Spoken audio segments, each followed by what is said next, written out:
And we shall continue with our next award recipient. I was just talking about this amazing trailblazer who's a mother, an executive, and a change maker. As I talked about, she is such an incredible star. She has really made such a name for herself, first working for Pepsi-Cola, and then she went on to work for Apple, and now she's making her mark with Uber. The recipient of the 2017, if everybody could quiet down, please. I know there's a lot of excitement here. The recipient of the 2017 AAI Award for Innovation and Leadership, it is easy to see why Boz is all that. Congratulations so much. All right, well, good evening, everyone. Thank you for the warm introduction, Sade. I lived in New York for 15 years, and now that I live in California, I miss seeing your face every day on the news, so this makes up for it. Thank you. I'm incredibly honored to be here tonight with all of you to accept the Africa America Institute's Innovation and Leadership Award. I'm humbled to be in the company of my fellow honorees, Nicole, who is telling our truest stories, Jim Ovia, who has set an incredible bar for those of us in business, and of course, His Excellency, the President of the Republic of Ghana.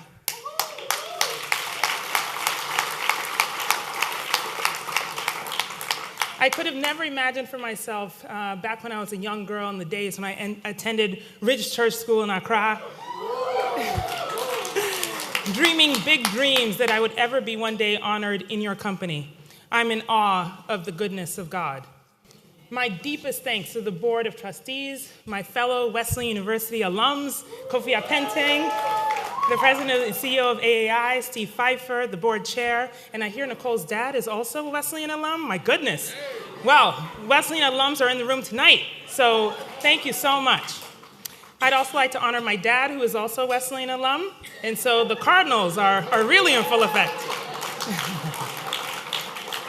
When Renee and Arlindo met with me to discuss the AI's mission to promote enlightened engagement between Africa and America and its commitment to reveal the true contributions of Afro-descendants to the world, thereby helping Afro-descendants to see their true potential and changing the way others see Afro-descendants, I was overwhelmed by the synergy of my own story and this organization's mission.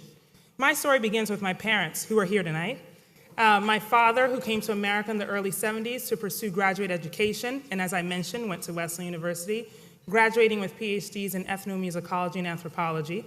And my mother, who gave birth to me in January of 1977, 6 months before my dad's graduation.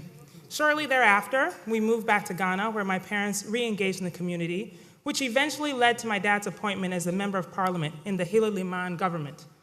As for the rest of the story, it's well documented in the annals of history, and I credit the events following that moment which propelled me through moves to Washington, D.C., Orange County, California, Nairobi, Kenya, Accra, Ghana, Middletown, Connecticut, New York City, Los Angeles, and now to Silicon Valley and my current seat as the Chief Brand Officer at Uber. Thank you.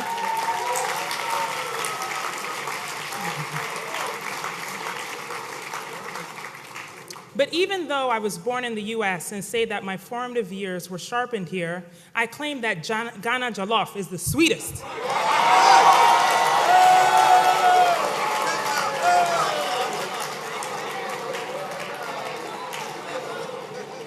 Uh-oh.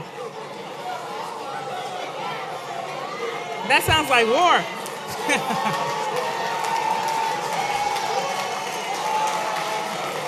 It's my opinion. But we know that Ghana is still home. And I do wave my heritage flag high with pride at every opportunity, in dress, in behavior, in language, even sometimes at the office. I often switch expressions in Fanti because that's the only way I know how to truly get my feelings across. That's my side. Okay, because I've said that at the office too. One tay yay.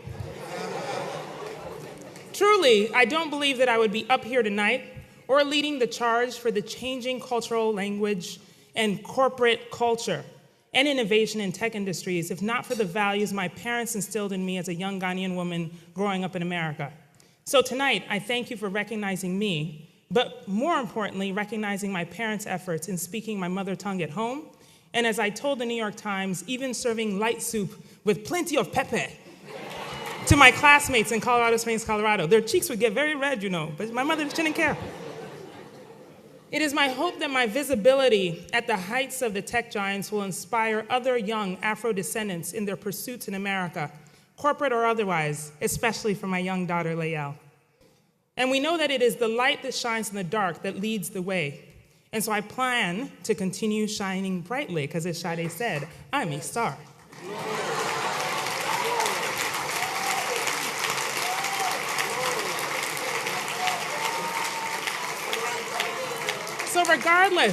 So regardless of this country's current administration's beliefs, immigrants do matter to the success of the American industry.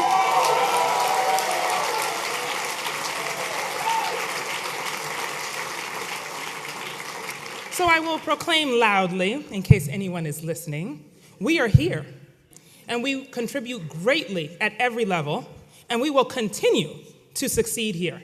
So thank you very much for this incredible honor. May I continue to make you proud. Thank you. God bless Ghana.